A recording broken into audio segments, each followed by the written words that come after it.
Hey guys, subject to inspection.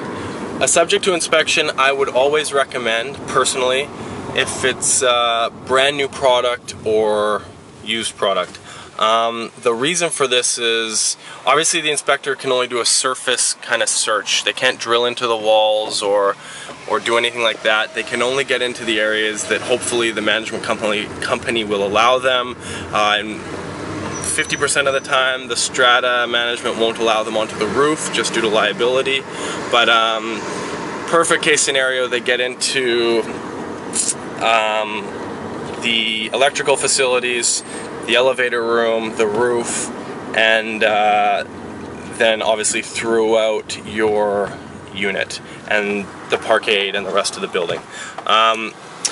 Basically, even with a new building, the inspection roughly is going to cost you between, say, $300 to $500, probably on the latter end of that, commonly. You can find cheaper. People ask me all the time, well, if it's a new building, why should we get inspections? Now, this is totally up to you if you get an inspection or not. I personally think it's worth the money to walk through with the inspector to see what they're looking for, what they're looking at.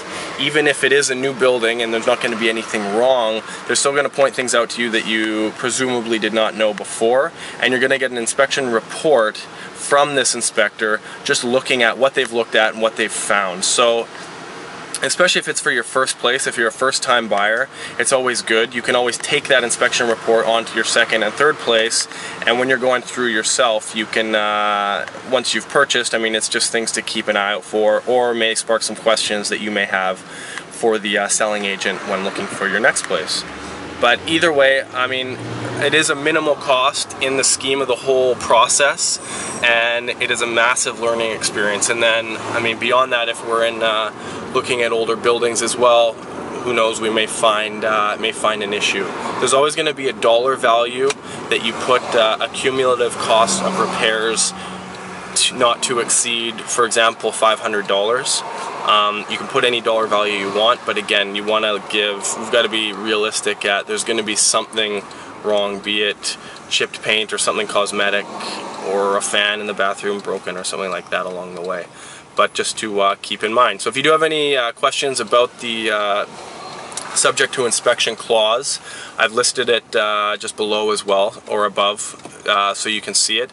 And yeah, if you have any questions on that, please don't hesitate to email me, jay@jmckinnis.com. Bye for now.